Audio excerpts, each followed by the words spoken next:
Queen Alexandra, born as Alexandra Caroline Mary Charlotte Louise Julia in 1844, was the daughter of Christian IX of Denmark and Louise of Hesse. The family remained relatively obscure until 1852, when her father, Prince Christian of Schleswig, was elected as the successor to his cousin Frederick VII as King of Denmark. Queen Victoria and her husband, Prince Albert, were concerned about finding a bride for their son Albert Edward, the Prince of Wales. Their daughter, Crown Princess Victoria of Prussia, assisted in this endeavor, but Alexandra was not their first choice, as the Danes were at odds with the Prussians over Schleswig-Holstein. Nonetheless, after other candidates were declined, the decision ultimately fell upon her, and on September 24, 1861, she was announced as the prince's fiancée. Crown Princess Victoria introduced Alexandra to Albert Edward in Speyer, and nearly a year later, on September 9, 1862, he proposed to her at Lincoln Castle. A few months later, on March 7, 1863, Alexandra departed Denmark and arrived in Britain aboard the royal yacht Victoria and Albert. Sir Arthur Sullivan composed music for her arrival, while poet laureate Alfred Lord Tennyson penned a poem in her honor. The wedding ceremony took place on March 10, 1863, at St. George's Chapel in Windsor Castle. The choice of venue faced criticism, as many potential guests were unable to witness the occasion, and the British court was still mourning Prince Albert.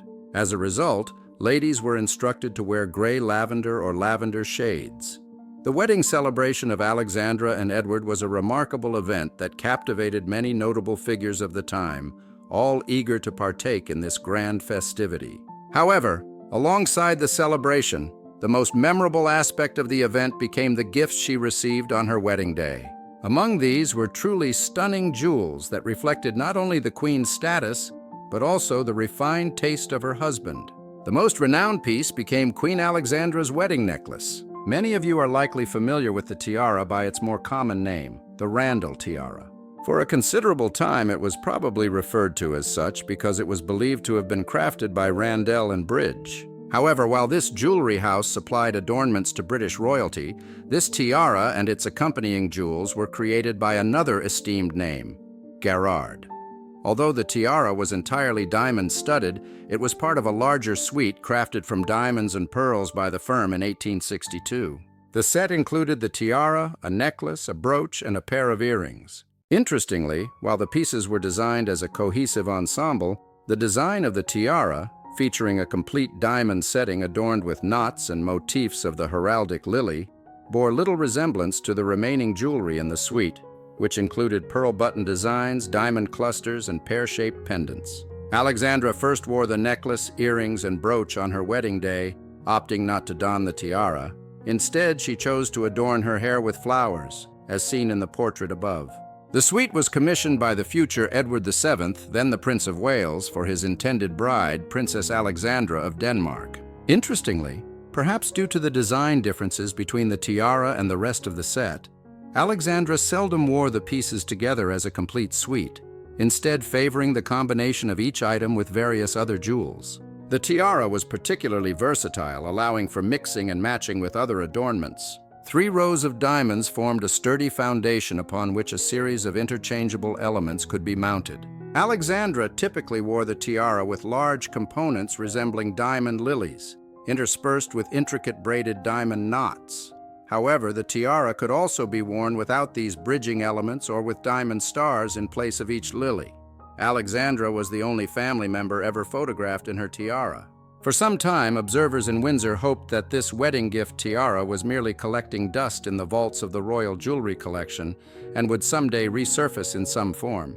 However, with the publication of Hugh Roberts' significant 2012 book, The Queen's Diamonds, the fate of the tiara became clearer. Roberts notes that although Alexandra left no will upon her passing in 1925, she specified the jewelry pieces she wished to bequeath to each of her daughters. The Gerard tiara was inherited by Princess Victoria, Alexandra's second daughter. Unfortunately, Roberts also merely mentions that the tiara was disposed of by Victoria at some point. While the hopes of seeing the tiara reappear as a wedding gift were ultimately dashed, other elements of Alexandra's diamond and pearl suite remain securely preserved in royal custody today. The diamond brooch was a wedding gift from the ladies of North Wales to Princess Alexandra of Denmark. The Prince of Wales' feathers are surrounded by 18 diamonds and 36 emeralds, featuring an emerald pendant.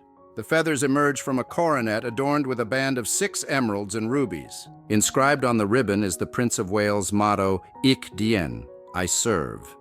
Additionally, on the occasion of her marriage, Princess Alexandra received a substantial emerald and diamond oval brooch from the ladies of North Wales, featuring a central emerald and diamond bow knot and a drop-shaped cabochon emerald, along with matching earrings that were worn by the Duchess. A committee of ladies from South Wales, led by the Countess of Dunraven, presented her with a particularly large piece from Hunt and Roscoe.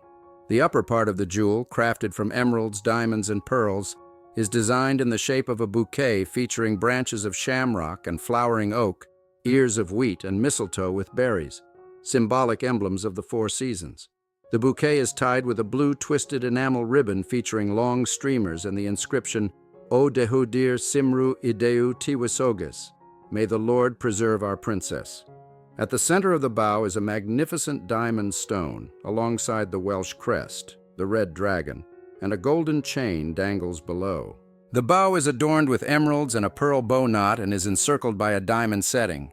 It is framed in gold and enamel with emeralds and diamonds, from which hang 3 pendants embellished with enamel designs set in diamond and emerald mounts. The central pendant depicts Saint David, while the side pendants represent the Red Dragon of Wales, featuring a ruby, and the Welsh coat of arms, the lions, adorned with precious stones. As King Alexander starb, Hinterlist bequeathed the brooch to his grandson, King George VI, who subsequently passed it on to the Queen Mother. At the Duchess of Devonshire's fancy dress ball, Queen Alexandra wore yet another wedding gift. In 1863, she received from Queen Victoria a suite of Indian jewelry, which included a collar, a cuff, and 2 bracelets made from uncut emeralds, diamonds, and pearls. The 7-row collar, composed of pearl and emerald beads, was embellished with numerous pearl drops and diamond pendants, all of which were enameled on the reverse. This Indian jewelry suite, featuring a corsage, matching bracelets, and a cuff entirely crafted from pearls, emeralds, and diamonds, was a gift from the Queen. It is indeed barbaric gold and genus, as all the jewels cut and set in India reflect a distinctly Eastern style, namely the diamonds are flat and dull, while the gemstones are drilled and marred by holes. Though the value of this gift must be significant, it is far more curious than beautiful, resembling Coromandel glass due to the richness and rarity of the stones it contains. Queen Mary broke this piece into parts, transforming it into a necklace of pearl and emerald beads, which she wore before gifting it to her daughter-in-law, Alice, Duchess of Gloucester, as a wedding present in 1935. She also gifted one of the diamond pendants, featuring a pearl drop on a delicate gold chain, to her first granddaughter, Princess Elizabeth, who wore it in 1931 for her 5th birthday. In 1960, Princess Anne was photographed wearing the pendant and her mother's necklace. An identical necklace was presented to Lady Sarah Armstrong Jones, a niece of Queen Elizabeth II. This bracelet was a wedding gift to Princess Alexandra of Denmark from the Duke of Cambridge, a cousin of Queen Victoria. The 3 diamond-studded ostrich feathers at the center serve as the heraldic emblem of the Prince of Wales. The enamel clasp apparently dates back to the early reign of King William IV, the Duke's uncle. The gold bracelet with a diamond and enamel buckle was made around 1830 by Garrard & Company. The turquoise and diamond bracelet, featuring the monogram L.A., crowned with a diamond crown on rock crystal, was a gift from the princes and princesses Louis of Hesse. The gold bracelet with an enamel and diamond buckle was given by Her Royal Highness Princess Mary of Cambridge. The emerald and diamond brooch, designed in the shape of a flowering bush, was crafted by Garrard & Company. It was a wedding gift from Her Royal Highness the Duchess of Cambridge, Landgravine Augusta of Hesse-Kassel, to Princess Alexandra. The Duchess of Cambridge's gift is a very elegant and artistically dazzling brooch with a floral design, where the flower centers and buds are made of emeralds, one of which is particularly large and valuable. Which piece of jewelry do you like the most? Would you like to see more? Let us know in the comments.